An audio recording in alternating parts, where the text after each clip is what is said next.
Y en esta sesión quiero platicar con ustedes acerca justamente de las fuerzas resistentes, o es decir, fuerzas no conservativas de alguna manera, y que en este caso son dependientes de la velocidad. ¿Sí? Entonces, esto es lo que quiero platicar con ustedes. También quiero motivarlos de alguna manera a que comencemos a utilizar matemática. Este es el software de matemática. Espero yo que alguno de ustedes ya lo haya utilizado, lo esté utilizando. Y si no, pues bueno, este curso en cierta manera también lo que pretendo con él, además de que aprendamos mecánica, de que aprendamos mecánica clásica, que también aprendamos a utilizar parte de la paquetería relacionada evidentemente con mecánica clásica y que aprendamos a hacer el álgebra que se requiere hacer y que ustedes ocupen matemática como una herramienta para el día de mañana que ustedes se tengan que dedicar a hacer su investigación, pues matemática es una herramienta que ayuda bastante, ¿no?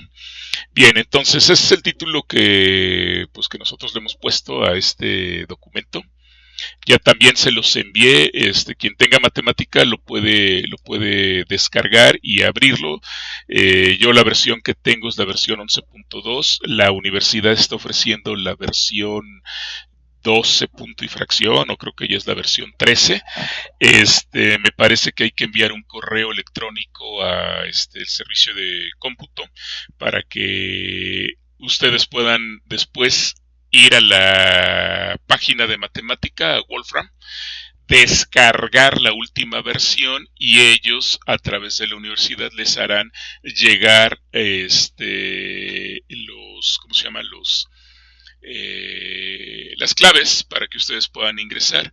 La universidad paga este paquete y ustedes puedan trabajar con él sin necesidad de comprar el pirata o de craquearlo o de bajarlo de algún sitio pues que pueda ser difícil, ¿no? Bien, entonces, cualquier duda que tengan al respecto, pues entonces la pueden comentar conmigo, ya sea por correo en las sesiones de dudas, y ahí vamos a ir platicando acerca de este asunto, ¿no?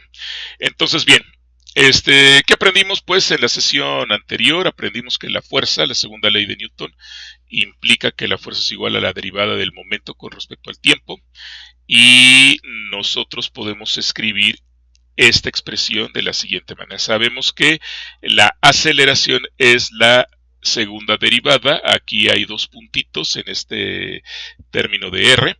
Y entonces lo que tenemos aquí es la expresión que conocemos, fuerza es igual a masa por aceleración.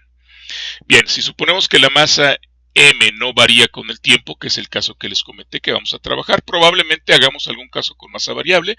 Son casos interesantes, entonces no den por ocultado nada más esta información, sino si es probable que trabajemos con casos de masa variable, ¿no? Entonces, podemos observar que esto se convierte en una ecuación diferencial. Esto es una ecuación diferencial donde R es una función del tiempo, ¿sí? Y entonces, si nosotros quisiéramos encontrar la solución, pues ¿qué es lo que tendríamos que hacer? Tendríamos que integrar. Para conocer con exactitud la solución de esta ecuación diferencial, ¿qué es lo que necesitamos? Tener valores iniciales. Valores iniciales tanto de R como de R punto. Y entonces, acuérdense que una ecuación diferencial tiene sentido cuando conocemos evidentemente las condiciones iniciales del sistema. Por otro lado, también tengamos claro esto, ¿verdad? Una partícula, un objeto se va a desplazar, se va a mover en función de las condiciones iniciales. Si ustedes recuerdan las ecuaciones de la cinemática, por ejemplo, la ecuación para la velocidad final es igual a la velocidad inicial más la aceleración por el tiempo, es la ecuación de la cinemática, que al final de la historia esa ecuación de la cinemática está construida a partir de un sistema de referencia inercial. Luego entonces lo que ocurre aquí es que ese balance de condiciones iniciales y condiciones finales que lo hacen a la ecuación una ecuación predictiva, en el fondo estamos resolviendo esta ecuación diferencial que aparece acá. Bueno, entonces, seguimos leyendo, ¿no? Dice, eso servirá para determinar las constantes de integración. Si me dan las condiciones iniciales para R y para R punto, entonces podremos determinar las constantes de integración. La fuerza F dada no necesariamente es una fuerza constante, puede ser una fuerza que varía en el tiempo, que varía en la posición, que varía en la velocidad. El hecho de que sea constante solamente es un caso particular. De hecho, esta fuerza puede estar compuesta de varias partes diferentes, no necesariamente de una, sino de varias partes diferentes. Y puede poseer diferentes dependencias, puede depender de la posición, de la velocidad del tiempo. Un caso particular es cuando tenemos una partícula en un campo gravitatorio constante. Ustedes tiran sus llaves y esa es una partícula que se mueve en un campo gravitatorio constante. Las llaves al caerse son efecto de quién, o son producto de quién, de la ¿cómo se llama? De la gravedad, ¿verdad? Sí. Entonces, la fuerza gravitatoria es este caso. F es igual a ¿quién? A m por g, donde g es justamente la aceleración de la gravedad. Sin embargo, si además existe una fuerza resistente, que es el caso que vamos a trabajar, una fuerza resistente, como veremos, ocurre, lo cual es una fuerza que en general es función de la velocidad. Y entonces vamos a decir que F de R, el subíndice R indica que es una fuerza de resistencia, es una función ahora de ¿quién? De la velocidad. Ya que el aire es un medio viscoso, la fuerza total será la siguiente, ¿verdad?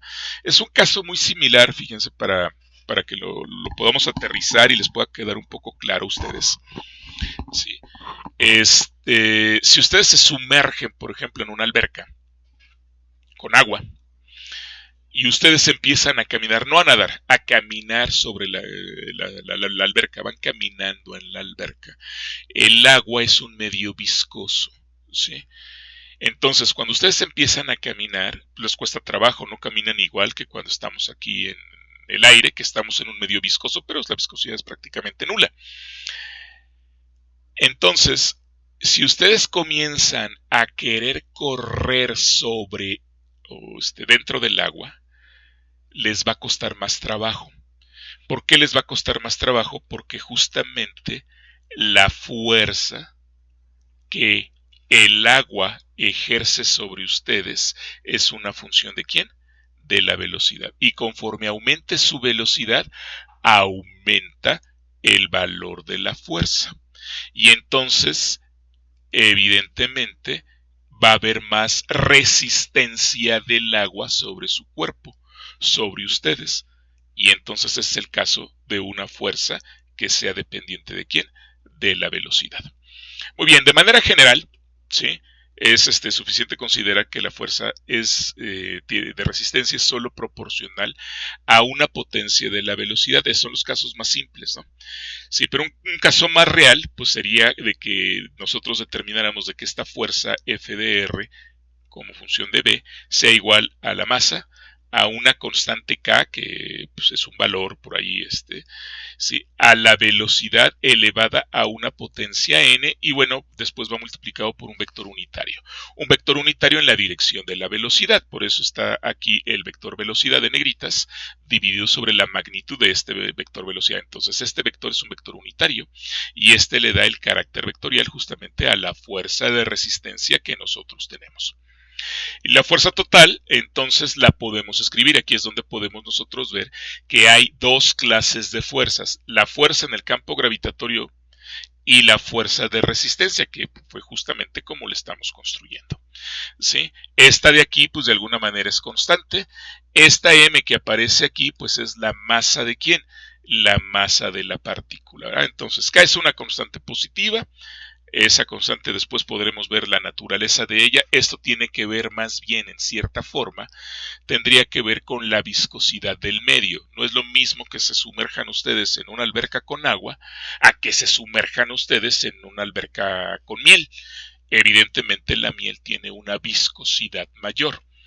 Por lo tanto, porque tiene una viscosidad mayor, aunque sea también dependiente de la velocidad, pues más trabajo les va a costar el que ustedes puedan caminar sobre la superficie de la alberca cuando está repleta de miel. Entonces, esta constante K pues tiene que ver justamente con ello, ¿verdad? Entonces nos va a hablar de la naturaleza del medio en el que estamos sumergidos y en donde esta fuerza estaría actuando, ¿no? Bien, entonces n, que es el exponente que va acompañado a la velocidad, por eso les decía, este valor de n es general, n, y es el exponente. Y obviamente, bueno, ya expliqué acerca del vector unitario, ¿no? Muy bien, entonces se ha encontrado de forma experimental, de forma fenomenológica. Esto lo estudian muchísimo, pues evidentemente, y se ha estudiado desde mucho tiempo atrás, las gentes que se dedican precisamente a balística, ¿verdad? Porque pues evidentemente la partícula, la bala, tiene que moverse por un medio viscoso y lo que uno busca es evidentemente que la fuerza de resistencia sea menor.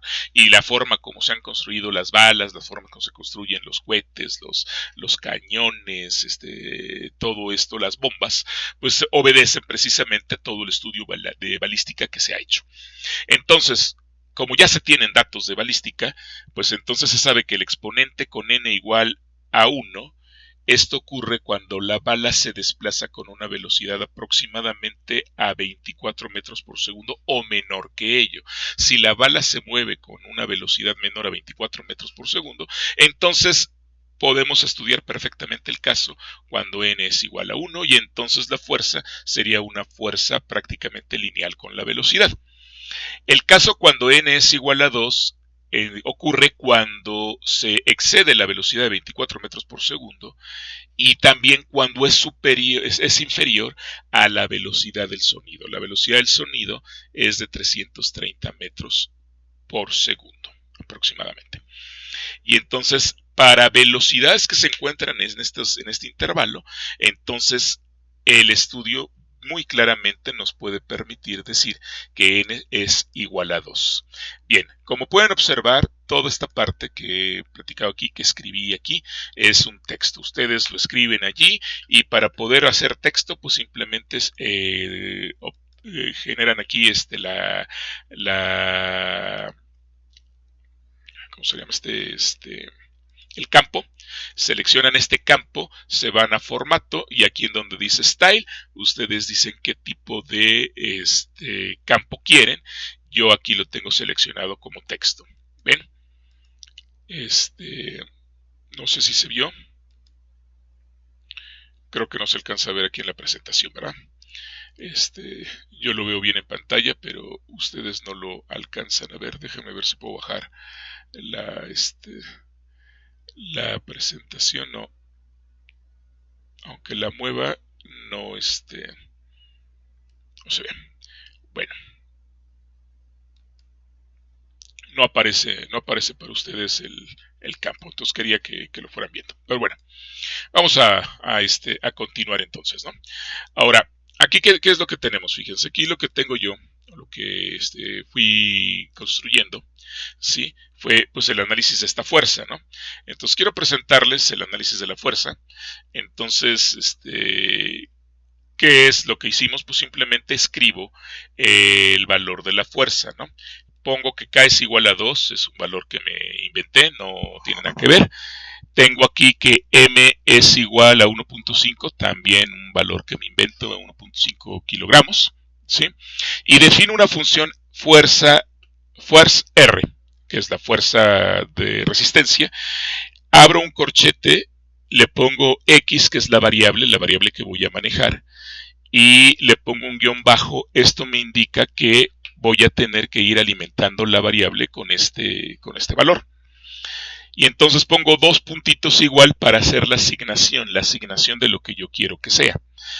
Entonces pongo la masa, el valor de la masa, que ya se lo asigné, o sea, es decir, ya en el momento que yo ejecute esto, matemática ya va a saber que la masa vale 1.5, el valor de la constante que vale 2 y el valor en este caso de X, ¿sí? Si ustedes ven, estoy en este caso MK y la velocidad. Lo único que hice fue ocupar este valor, ¿sí? Y estoy considerando, pues evidentemente, que X vale 1. ¿sí? Y entonces ahora le pongo el slash, ¿sí? Le pongo punto y coma, y entonces aquí le doy una condición y le digo, esta expresión de que sea EMK por X va a ser válida solamente para X menor o igual que 24. Para X mayores que 24 vamos a poner otra condición. ¿Cuál va a ser la condición? Pues es prácticamente la misma condición. Tengo que llamar con el mismo nombre a mi función porque es la misma función, nada más que va a estar en dos pedazos y voy a pegarlas de alguna manera. Y cuando X sea mayor que 24.1, aquí le puse el 24.1 jugando, pero le puedo dejar el 24 y cambiar este de menor o igual a un estrictamente menor, ¿sí? Va a ser ahora X al cuadrado. Va a ser igual a MK por X al cuadrado. Y entonces esta orden lo que me estaría indicando es que cuando yo vaya evaluando X, voy a ir evaluando X, llego hasta 24 y en lugar, después de 24 ya no evalúo esto, sino evalúo ahora esto. Bien, ahora acá, en este caso, lo que estoy haciendo es dibujar la gráfica. Voy a quitarla ahorita para que no las vean. Y ahorita las ejecutamos, ¿no? Entonces, ¿cómo ejecuto? Con Shift Enter. Y entonces ahí ejecuta. Ahí ya ejecutó. Y aquí, como ustedes pueden observar, aparece la línea número 1, quiere decir que ya fue ejecutada la primera línea o la primera orden, ¿verdad? Bien, entonces aquí con la opción plot voy a hacer la gráfica. ¿Qué voy a graficar? Voy a graficar la fuerza f de r, que es una función de x, y x lo voy a mover entre 0 y 400. Lo que sigue a continuación simplemente son instrucciones para que me haga bonita la gráfica. Plot style, le estoy diciendo que le ponga un estilo al dibujo, a la gráfica, y que esto lo haga de color rojo. Hue 0.0 quiere decir que me lo haga de color rojo. Thickness 0.005 quiere decir que le dé un cierto ancho a la línea, no sea el ancho estándar, sino yo le establezco aquí el ancho. Y aquí cierro el plot style, ¿no? Estas es las instrucciones que le estoy dando para el plot style. Frame quiere decir que me lo ponga en un cuadrito, ¿sí? Y el que haga el cuadrito que sea cierto, es decir, quiero que me lo dé en un cuadrito. Entonces, muy bien, ejecuto mi expresión y entonces matemática me va a graficar. Aquí estoy graficando desde x igual a 0 hasta 400. Ustedes alcanzan a ver aquí que hay un cierto quiebre, pero no se aprecia muy bien, pareciera que es una función prácticamente continua. Voy a reducir la escala y en lugar de que me dé 400, le voy a pedir que me dé 100 para que podamos observar un poquito. Y ahí vemos, ¿no? Fíjense, evidentemente, pues como la velocidad va aumentando al cuadrado, pues entonces se va.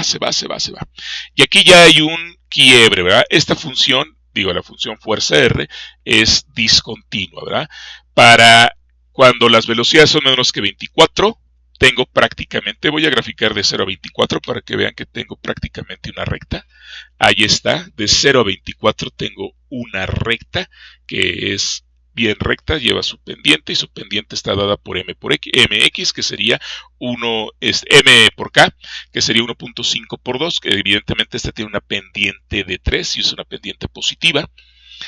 Pero cuando yo grafico, voy a graficar ahorita rápidamente aquí hasta el 30 para que puedan ver el quiebre. Entonces fíjense que ese quiebre que apenas se alcanzaba a observar, pues en realidad es algo pronunciado, ¿verdad? Va de prácticamente, pues no llega ni a 100 y luego brinca hasta 1600, 1700, ¿no? Entonces este quiebre pues realmente lo hace una función discontinua completamente, ¿no? Cuando graficamos hasta los 300, que es hasta donde tiene alcance esta expresión, pues por eso vemos que se quiebra es prácticamente porque vean el orden de los valores que tenemos justamente en 300, ¿no? Entonces de esta manera ustedes pueden ir construyendo pues funciones, pueden irlas graficando, ¿correcto? Bien, entonces aquí hago una segunda fuerza. Bueno, aquí vale la pena que también comentemos. Esta instrucción que yo estoy teniendo, que es la instrucción plot, me permite hacer la gráfica, pero yo se la puedo asignar a un nombre. Esta es una etiqueta que yo le doy. El nombre que se me ocurra, yo le puse ahorita fraf1. Es el nombre que yo le doy. Y cuando yo lo invoque desde donde lo invoque, si yo llamo a fraf1, me lo va a desplegar porque ya lo tiene asignado a ese nombre.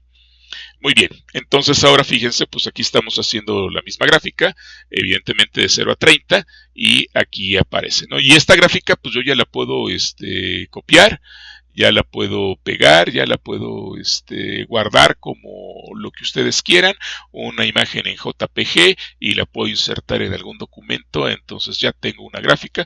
Claro que a lo mejor todavía me faltaría ponerle quién es X, quién es Y, ponerle valores, algunas cosas así, ¿no? Pero bueno, entonces pues ahí están. A esta gráfica que tenemos acá, que es prácticamente la misma, nada más que lo único que cambiamos fue el intervalo en donde estamos graficando, pues le llamamos FRAF2. Correcto, entonces este es el análisis evidentemente de la fuerza que nosotros estamos proponiendo, que es esta fuerza. No lo estoy viendo el análisis desde el punto de vista vectorial, no me interesa ahorita la parte vectorial, solamente me interesa la parte funcional de cómo va a ser mi fuerza con respecto a la velocidad. Entonces hasta ahí dejamos este primer análisis de esta fuerza. Ahora fíjense, para el caso en que tenemos n igual a 1, ya he construido aquí mi ecuación diferencial, ¿sí? Entonces, para el caso en que tengo n igual a 1, me voy a regresar tantito para que lo vean, yo tengo esta expresión, ¿sí? Esta expresión, esto de aquí tiene que ser ¿quién? La fuerza es igual a la masa por la aceleración, ¿correcto?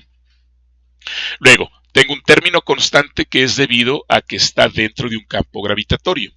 Y luego, segundo, tengo la fuerza que corresponde a la fuerza de resistencia que ejerce el medio en el que el objeto se va a desplazar, que es el término que ya analizamos. Entonces, lo que yo obtengo es justamente este término que aparece aquí.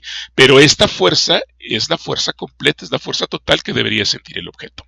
Y esta, de acuerdo a la segunda ley de Newton, tiene que ser igual a masa por aceleración, que es lo que tenemos aquí.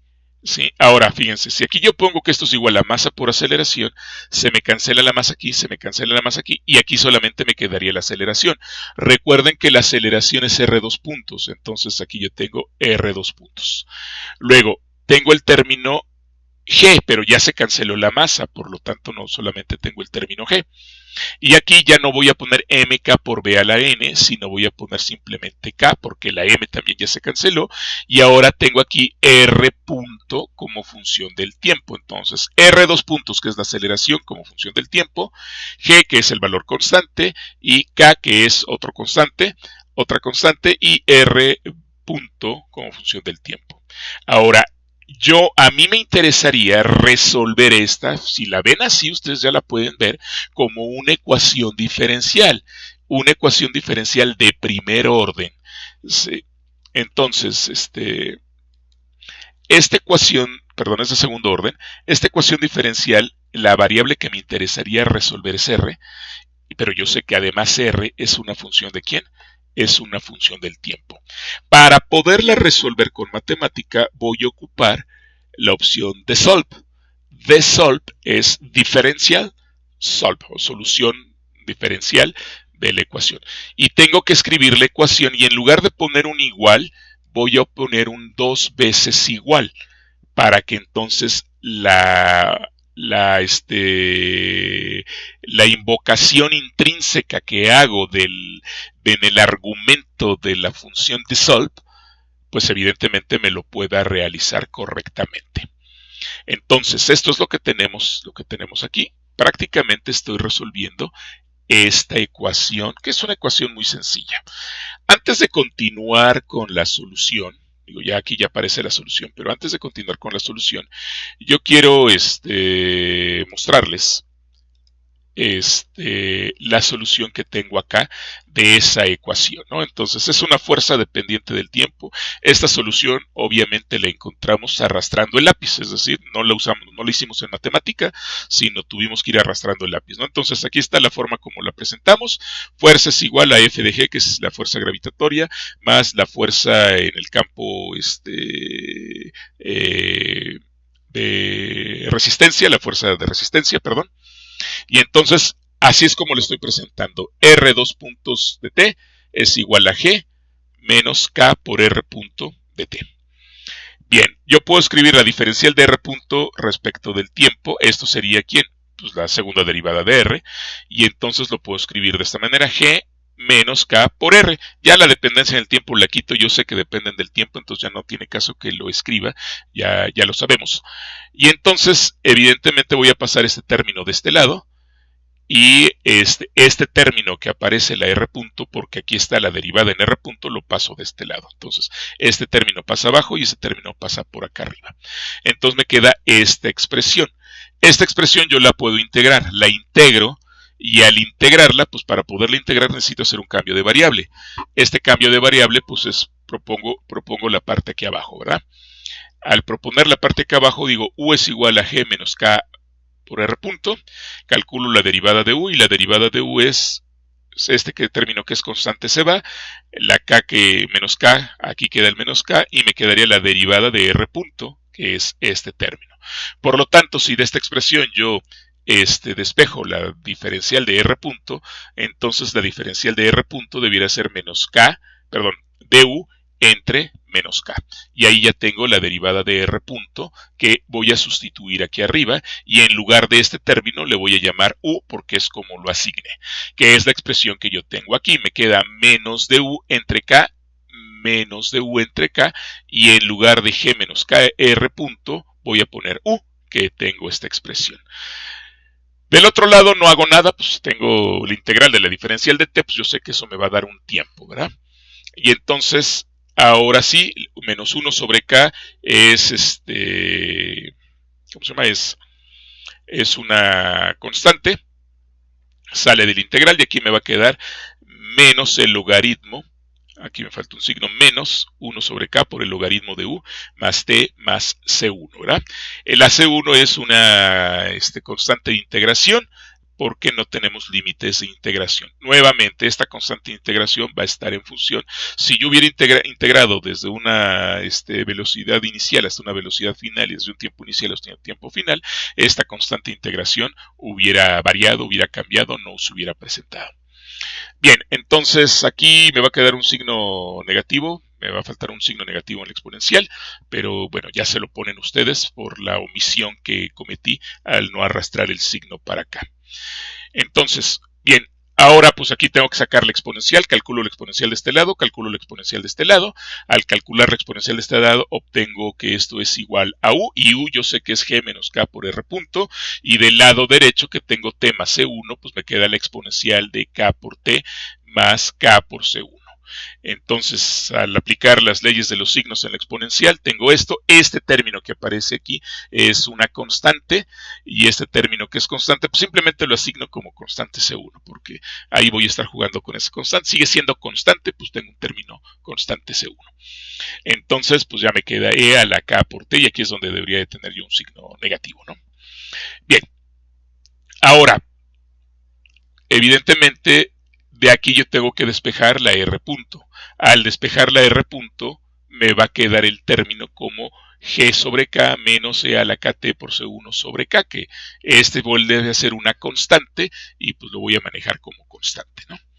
Y entonces cambio otra vez la diferencial de R en dt, integro la diferencial de R, y de este lado tengo que integrar en el tiempo. Al integrar en el tiempo, pues obtengo que es la integral de esta cosa en el tiempo, la integral de esta cosa en el tiempo. Acuérdense otra vez, C1 sobre K es una constante, sigue siendo C1, no pierde generalidad al ir llamándole C1 porque son productos de constantes. Y otra vez, como tengo integrales que no están definidas, entonces al hacer la integral, esta me queda un tiempo por aquí, y esta me queda C1 por E por K, me va a salir por ahí otra constante que se llama C2, que es la constante de integración. Es constante de integración porque hice dos integrales, porque era una ecuación diferencial de segundo orden. Y entonces lo que obtengo es igual a R igual a G entre K por T por menos C1 por E a la K por T más C2, ¿no? Y entonces esta es la solución de esta ecuación que yo tengo. En esta ecuación lo que resolvimos fue para R. Es complicado de alguna manera, bueno, no complicado, pero es un poco de talacha de estar arrastrando el lápiz, y como ven, hasta el signito por ahí pues nos falla, ¿verdad? Sí. Bien, aquí está la solución con matemática. Ya que escribimos la ecuación diferencial, ya expliqué cómo se escribe, simplemente le ejecutamos. Y ahora bien, aquí yo llamé a la solución, todo esto es la solución de la ecuación diferencial. La función dissolve me va a resolver la ecuación diferencial dado lo que yo tengo. Y la solución que obtenga se la voy a asignar a esta etiqueta que le llamo solución 1. Y luego la solución 1 le voy a quitar los dos puntitos para que vean cómo lo presenta. Cuando yo lo ejecuto y lo resuelve, fíjense cómo me lo presenta. Aquí me está diciendo R como función del tiempo, se le asigna el resultado de gt sobre 2 menos 1 medio de e a la menos 2t por c 1 más c2. ¿Sí? Aquí no quitamos los valores de las constantes, ahí ya los quité. Voy a borrar tantito para que lo puedan ver. Ok, aquí limpiamos todas las constantes, espero que sí me lo haga porque luego no lo quiere hacer. Y vamos a tener que matar el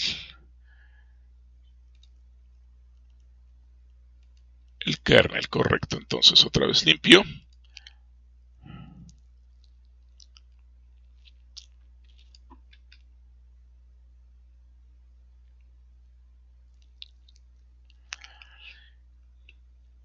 Ahí está como debiera haber salido. Si ustedes comparan el resultado que obtuvimos en el caso anterior,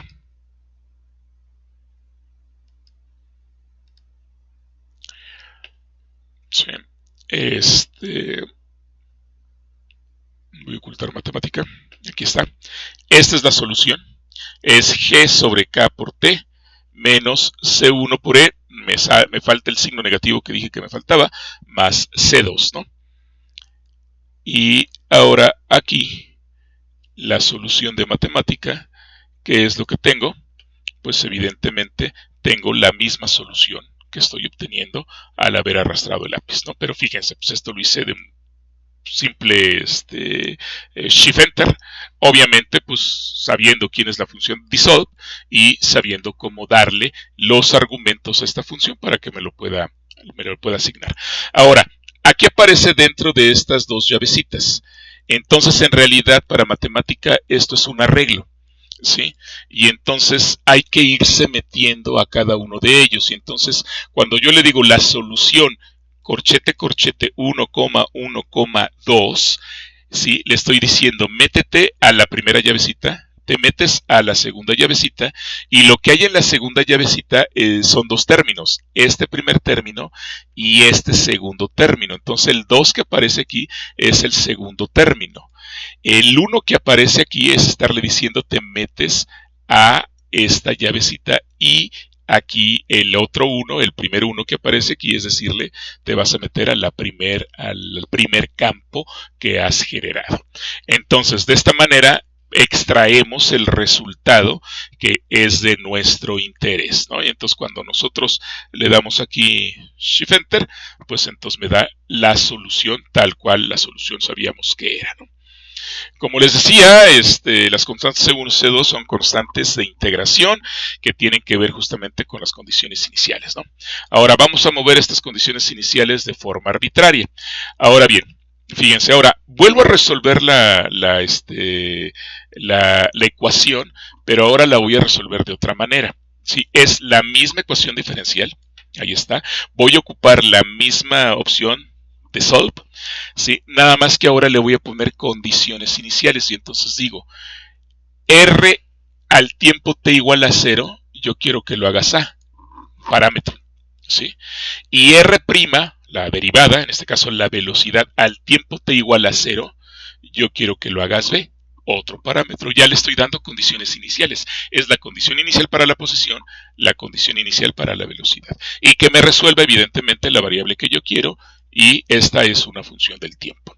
Le pongo después quiet, y esta opción de quiet lo único que me va a hacer es que si tengo un error y que me empiece a escribir cosas que luego ni siquiera yo logre entender, entonces mejor que no me las escriba, que me las tenga, y entonces digamos de alguna manera que se quede calladita si estoy cometiendo algún error en la sintaxis al escribir la opción. Se lo pueden quitar o se lo pueden poner dependiendo como ustedes quieran, ¿no? Entonces, ahora, y lo mismo, ¿no? La solución que yo ya tengo aquí se la voy a asignar de alguna manera a esta solución. Y una vez que yo tenga asignada esta solución, entonces me meto a ella para extraerla, ¿sí? Entonces eso es lo que vamos a hacer.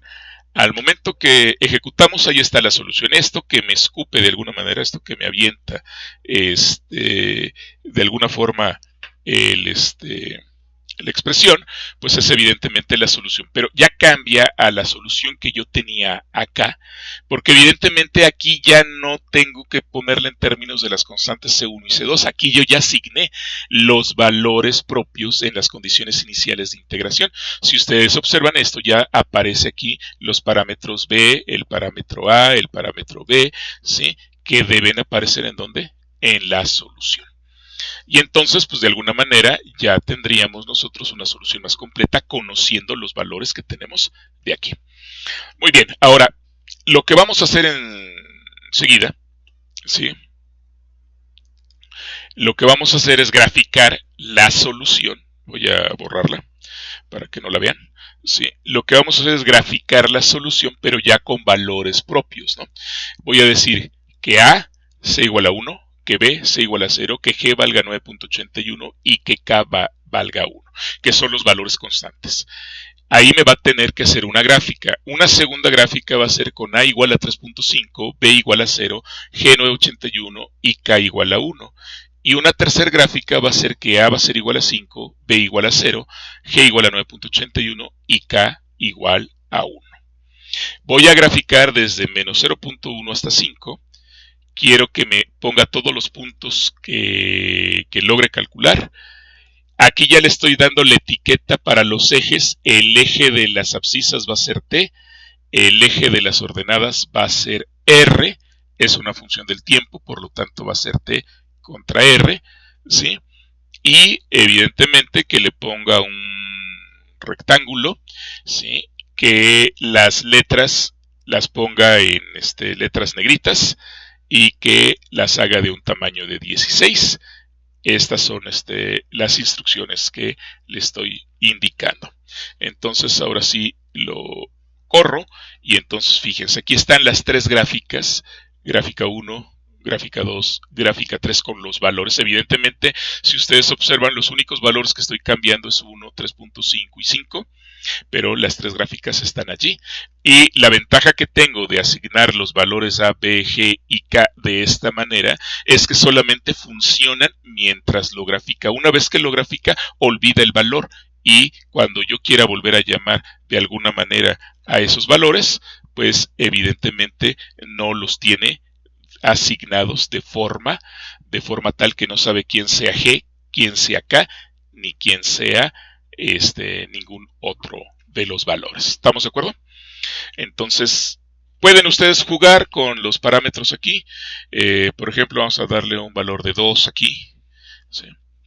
Y al darle el valor de 2, pues vean cómo se separa, ¿sí? la gráfica. Si le damos aquí un valor de 4, ¿sí? Y la evaluamos, se vuelve a separar la gráfica, ¿no? Entonces, pues evidentemente esto sirve para que ustedes vayan viendo. Pueden ampliar su intervalo, dicen yo no quiero que me grafique hasta 5, quiero que me grafique a 10, ¿sí? Pues entonces, ahí ya le puse 110 a 10. Y entonces, evidentemente el intervalo en el tiempo ya lo amplió, las gráficas ahí aparecen, los colores los pone por default. Si no les gusta, hay que poner la función plot style y decirle la primera gráfica la quiero en tal color, la segunda en tal color, la tercera en tal color. Si quieren adornarla, si quieren ponerle que sea dashed, que sean de puntitos, ahí tienen que ir al manual, a la ayuda, y en la ayuda ustedes pueden verificar qué es lo que pueden ir construyendo. ¿Sí? Muy bien.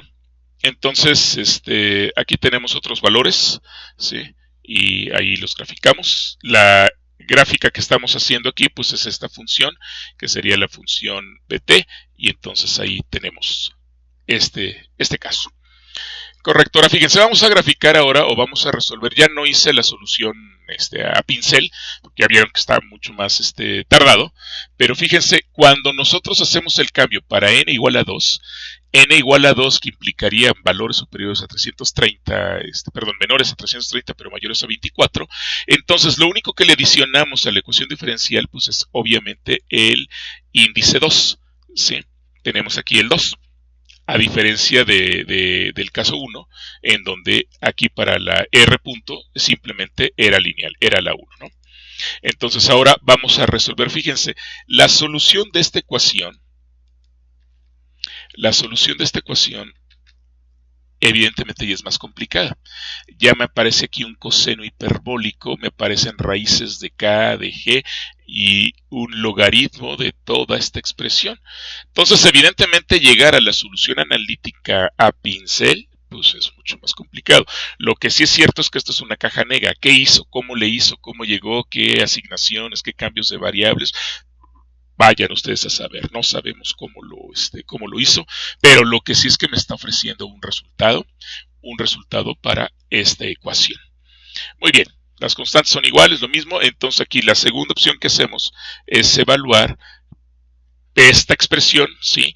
Ya no con las constantes C1 y C2, sino que yo le asigne los parámetros A y B a las condiciones iniciales. Es exactamente lo mismo, aquí está el exponente al cuadrado y ya es toda la parte de la construcción, ya la expliqué. Y entonces la función 2 ahora me queda, fíjense, mucho más complicada. Nada más lo que hizo el cambio del exponente 2, ¿sí? Entonces, ahí está, ¿verdad? Y ahora si nosotros la graficamos con los valores que tenemos, si ustedes comparan, se parece muchísimo a lo que teníamos originalmente. Yo puedo cambiar aquí los valores para y van a ver cómo se empieza a deflectar. Y dirán ustedes, pues es mucha expresión para solamente cambios tan pequeñitos, pero bueno, pues así funciona, ¿verdad? Así es como funcionan estas cosas. Correcto, entonces ahí la tenemos, ¿no? Entonces, vean pues la ventaja que tienen ustedes de resolver entonces una ecuación. Esta ecuación diferencial es muy simple, muy sencilla, pero fíjense lo complicado que se torna, ¿verdad? Una ecuación que sale simplemente de esa segunda ley de Newton. Bien, entonces ahí pueden jugar ustedes con los valores que tengan, ahí van a tener el documento en sus manos, ¿sí? Tercer punto. Ahora vamos a calcularlo para n mayor que 2. Y esto lo vamos a dejar abierto, ¿verdad? Entonces fíjense cómo cambiamos el exponente a n y ahora vamos a tener un nuevo parámetro. Este nuevo parámetro evidentemente lo tendremos que asignar. Entonces, realmente se vuelve una monserga la solución de esta ecuación diferencial. Fíjense el resultado. El resultado ya está en términos de funciones hipergeométricas de la forma 2f1. ¿Sí? Aparece aquí ese término de 2 más n entre n, una función inversa, ¿sí? Y una función hipergeométrica 2f1 nuevamente, la función inversa y las constantes. Evidentemente, y esto ya lo hace para una n general. Claro, n tiene que ser un número entero que vaya superior a 2. Hacemos exactamente lo mismo que resolverla con los parámetros, el parámetro A y el parámetro B, y entonces pues se convierte en algo verdaderamente pues complicado, ¿verdad? Habría que revisar cómo define matemática estas funciones hipergeométricas y cómo define matemática esta función inversa. ¿Sí? Entonces esto pareciera que pues ya se salió de control. Si una cosa que ustedes pueden observar aquí es que ya no aparece en este esquema, ya no aparece t, sino que el tiempo lo está poniendo como gatito 1, gatito 1, gatito 1, es la función temporal, ¿sí? Bueno, vamos a dibujarla, lo voy a quitar para que vean que sí la hace. Y ejecutamos. Se va a tardar un ratito. Aquí estamos obviamente cambiando también los valores. Fíjense, tuvimos que adicionar un parámetro, en este caso el parámetro n igual a 3. ¿Sí? Aunque la expresión que yo tengo aquí, esta expresión es general para cualquier n superior a 2, entonces yo solamente juego con n igual a 3. Ustedes van a poder meterle ahí los valores que quieran. Se tarda un ratito, el hecho de que se ponga en negrito aquí quiere decir que está haciendo la ejecución, y ahí tenemos los valores. Como pueden observar, se parece muchísimo a la anterior, nada más que están más separados los valores, ¿verdad? Sí, y se parece muchísimo también al caso que teníamos de n igual a 1. ¿Sí? Evidentemente, vuelvo a lo mismo, a arrastrar el lápiz para esta solución de esta ecuación diferencial y llegar a esta solución, pues va a ser una solución que no creo que la obtengan en media hora ni 45 minutos. Debe ser una bola de álgebra lo que les va a llevar llegar a esta solución. Con matemática, pues prácticamente lo podemos hacer de un plumazo y podemos incluso ver la gráfica y hacer análisis de ellas como ustedes quieran. Entonces, bien, de esta forma, pues espero haber cumplido dos propósitos. Uno, platicar acerca de estas fuerzas de resistencia dependientes de la velocidad. Estamos resolviendo una de ellas. En el caso, por ejemplo, cuando tengamos un oscilador armónico amortiguado, es prácticamente un caso similar, nada más que cambian la ecuación diferencial. Vamos a resolverlo también en su momento.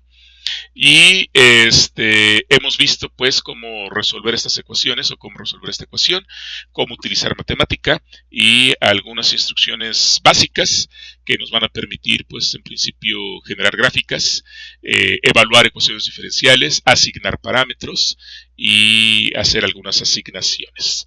Bien, pues espero que les haya gustado este nuevo video y también pues que esto les permita y que les ayude en la solución de sus problemas. Desde luego, si ustedes deciden resolver los problemas de la forma algebraica con matemática, yo no me voy a oponer, yo estoy totalmente de acuerdo para que puedan ustedes irse soltando en matemática. Estaré presentando al menos en lo que resta de esta parte de las leyes de Newton, más ejercicios de esta naturaleza para que vean cómo se pueden resolver con matemática. Muy bien, pues nos estamos mirando en la próxima emisión. Que les vaya bien.